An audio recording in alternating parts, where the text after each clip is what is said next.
বলতে মনে হবে মোটিভেশন দিচ্ছি। মায়ের কাছ থেকে শুনুন মা কেমন আছে। ছেলে যদি মাকে ভালো রাখতে পারে ছেলে রোজগার করে, তাই তো? জয়গুরু। আমার ছেলে একটা ভুল কথা বললো যে পয়সা থাকলে দেখবেন মাও ভালোবাসবে, সবাই এটা বললেন, কিন্তু মা মা একটাই শব্দ মা, যার আর কোনো সাইডে কিছু নেই। বাবা দুটো কথা, বাবা মন দুটো হয়, মা কিন্তু একটাই মা।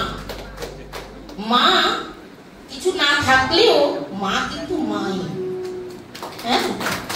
আর পয়সা থাকলেও মা। আমার ছেলে আমার গা ঘুরিয়ে গহনা করে দিয়েছে, আমি কিন্তু কিছু করে বেরোতে পারিনি, কারণ বাসে আসছে মানে এসছে, আমি পরে বেরোইনি। আমার বৌমা কিন্তু অনেক করে বলেছিল, ছেলে সব কিছুতে ভরিয়ে দিয়েছে। আজকে আমি খুব গর্ববোধ করি আমার ছেলের জন্য, কারণ ওর বাবা একসময় রাজনীতি করতো জনতা পার্টি। যখন রাজনীতির মধ্যে বাবা খুব শিক্ষিত, এখনো টিউশন করছেন, ওর কাছে চাকরি এসেছে।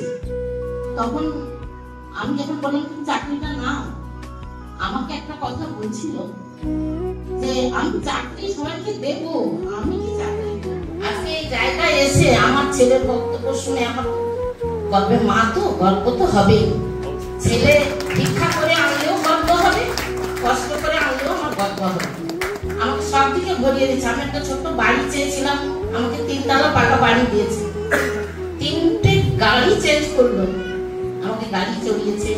আমার সুস্থ অসুস্থতা মা বাবা সবাই চেয়েছে। মানে এমন ছেলে পাওয়া খুব গর্বের।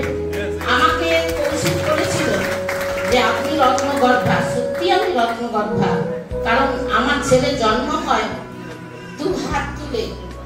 আমার ছেলে যখন জন্ম হয় ডক্টর বললেন এ তো নিমাই এসছে, ওর জন্ম হয়েছিল। তো আজকে ও হাত তুলে সবাই কি করছে। আমি অনেক, আমাদের ঠাকুরের কথায় বলা আছে মানুষ আপন টাকা পর, যত পারিস মানুষ ধর। তো আমার ছেলেকে বলবো আপনাদের, আজকে আমি মনে করছি সবাই আমাকে মা হিসাবে যে সম্মান দিলেন সবার কাছে, সবাই আমার সন্তান স্বরূপ, সবাইকে বলছি যে মানুষ ধরুন আর ভালোবাসা বিতরণ করুন, তার সঙ্গে রেনেদাসকে ভালোবাসুন। বাসলে দেখবেন আপনাদের কোনো কিছু পেছন ফিরে তাকাতে হবে না। আমি কিন্তু রেনেদাসকে খুব খুব ভালোবাসি, এবং আমার ছেলে যখন এই কোম্পানিতে আসে, আমি তো স্যার এনেছিলাম, সেই স্যার কিন্তু নেই, মানে হাই স্কুলের টিচার করতেন, হঠাৎ স্ট্রোকে মারা গেছেন। তিনি যখন আসেন আমার ছেলে একটা কথা বলছিল তাকে যে স্যার আমার মাকে আপনি ওষুধগুলো দেন, আমার মা যদি খেয়ে সুস্থ থাকে তাহলে আমি ওই কাজটা করব। তো আমি খাওয়ার পর তবু হয়ে গেলাম, আর হাঁটতে পারতাম না। আমি বললাম যে স্যার আমার এরকম হলো না, আপনার ওই গন্ডগোলটা গোড়ালি থেকে, আপনি খেয়ে যান, কোনো ওষুধ খাবেন না, ওতেই আবার ভালো হবে। আমি আবার 5 দিন খেলাম, তারপর আমি একদম তাড়ালাম, সুস্থ হলাম। এখন আমার কলিগ যারা, আমি নাচ গানের টিচার করি, এখনো করি, তো আমার সঙ্গে যারা থাকে আমাকে জিজ্ঞেস করেন দিদিমণি আপনার বয়স বাড়ে?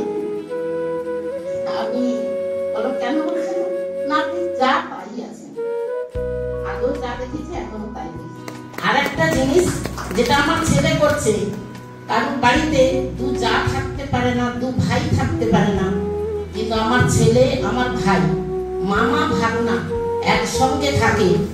একসঙ্গে আমরা পরিবারে অনেকে 14 জন আমার বাড়িতে থেকে, সবাইকে কিন্তু আমার ছেলে দেখছে সমানভাবে। কালকে বাজার করলো সবার জন্য, এমনকি আমার সঙ্গে আমার ছেলে শুরু, আমাদের অভি এসছে, ওকেও আমরা মানুষ করেছি, আমার কাছে লিখেছি, আমার ছেলে ওকে ব্যবসা করে দিয়েছে। আজকে আপনাদের নেতাসের ও স্টক পয়েন্ট রেখেছে, এবং খুব বড় ভালো ছেলে, কিন্তু ভাগ্য ওর খারাপ, একটা মেয়ে পাচ্ছি না।